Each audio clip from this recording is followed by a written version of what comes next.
हरिओम, सुप्रभातम। जैसे कि आपको पता ही है कि हमने अपना प्रथम पाठ पढ़ा भारतीय वसंत गीत, अर्थात सरस्वती का वसंत गीत। इसमें हमने 4 गीतों को पढ़ा, चारों गीतों के अर्थ जाने और अर्थ अपने कॉपी में लिखे। ऐसे आशा करती हूँ कि लिखा भी होगा अपनी कॉपी में, क्योंकि मैंने यहाँ से लिख करके आपको भेजा था। तो आपने उस अर्थ को समझा भी होगा। मैंने पाठ पढ़ाया, समझाया आपको, एक एक वाक्य के एक एक शब्द के अर्थ भी आपको समझाए गए, आपने समझा होगा। अब जो हमारा अभ्यास आता है, अभ्यास में पहला जो प्रश्न है वो है अधोलिखितानां प्रश्नानां उत्तराणि संस्कृत भाषायां लिखत। अधोलिखितानां प्रश्नानां उत्तराणि संस्कृत भाषाया लिखत, अर्थात जो प्रश्न दिए गए हैं इन प्रश्नों के उत्तर हमें संस्कृत भाषा में लिखने हैं। तो पहला जो प्रश्न है वो है कवि वीणा पाणिं किम कथयति। कवि वीणा पाणिं किम कथयति, अर्थात कवि वीणा पाणी से, अर्थात कवि सरस्वती से क्या कहते हैं।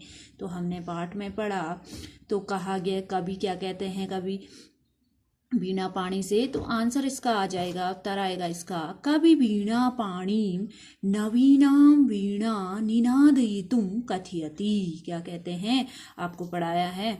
तो कवि वीणा पाणी से कहते हैं कि हे सरस्वती तुम नवीन अर्थात नई वीणा को बजाओ।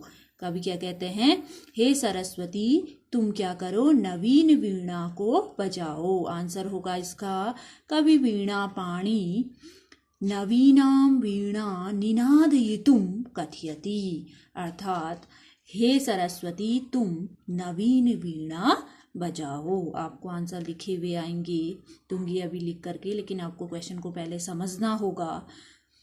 दूसरा क्वेश्चन पूछा है वसंते किम भवति, अर्थात वसंत ऋतु में क्या होता है या वसंत में क्या होता है। तो वसंत में क्या होता है आपको आगे श्लोक में बताया है। वसंते सरसा रसाला लसंती काकलीनां कलापा च विलसन्ति। आपको बताया है आगे वसंत में क्या होता है। वसंते सरसा रसाला लसंती काकलीनां कलापा च विलसन्ति, आगे श्लोक में लिखा है, आप वहाँ से भी देख सकते हो।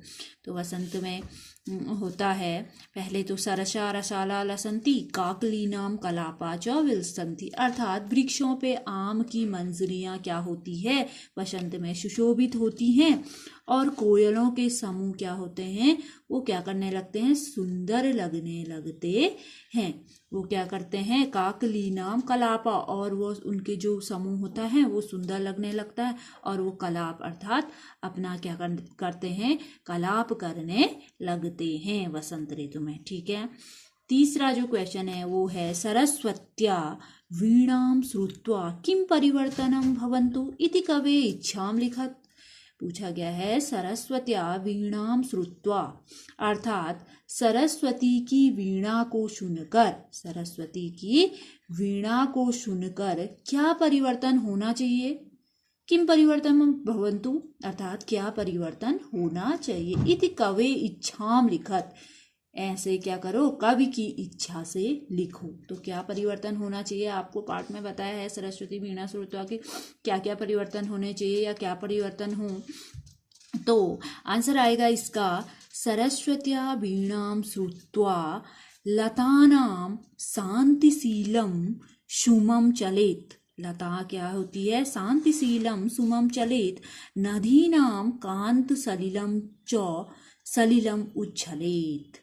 आंसर इसका आएगा सरस्वत्यां वीणां श्रुत्वा लतानां शांतिशीलं सुमं चलेत, नदीनां कांत सलिलं च सलिलं उच्छलेत, अर्थात लताओं के, अर्थात सरस्वती वीणा सुरत, सरस्वती की वीणा को सुन करके लताओं के अत्यंत शांत सुमन क्या हो गए, हिल उठे, और नदियां का स्वच्छ जल क्या करता हुआ, क्रीड़ा अर्थात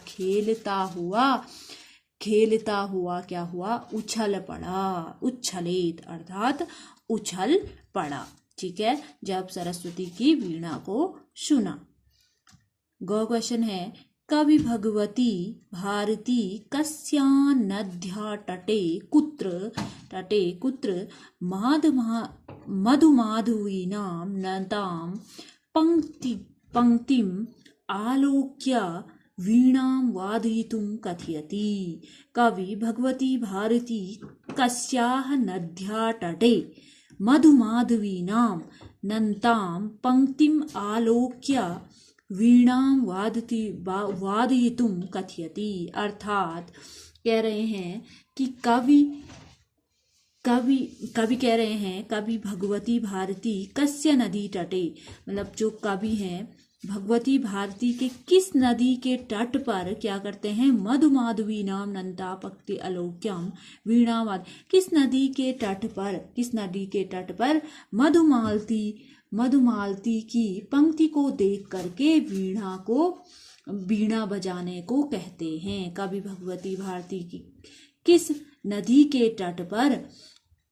के तट पर मधुमाधवी की पंक्ति को देख करके वीणा बजाने को कहते हैं। किस नदी के तट पे, तो आपको पता है कि किस नदी, यमुनाया नद्या तटे आंसर आएगा।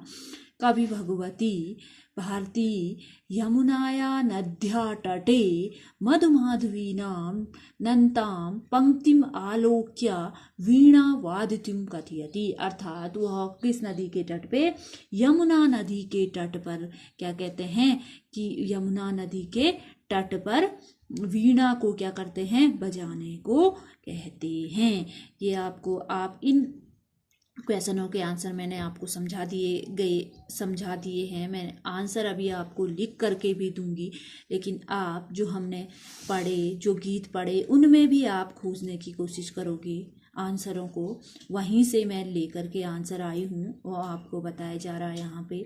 ये सारे हमने जो पढ़े हैं 4 गीत, उन्हीं के आंसर, उन्हीं में से क्वेश्चन है और इन्हीं के आंसर आगे आपको मिल जाएंगे। और मैंने आपको बता दिए हैं, पहले हमने अर्थ को भी समझा दिया है। क्वेश्चन के अर्थ को समझ करके हम इनके आंसर लिखेंगे, आंसर आपको लिखे हुए आएंगे।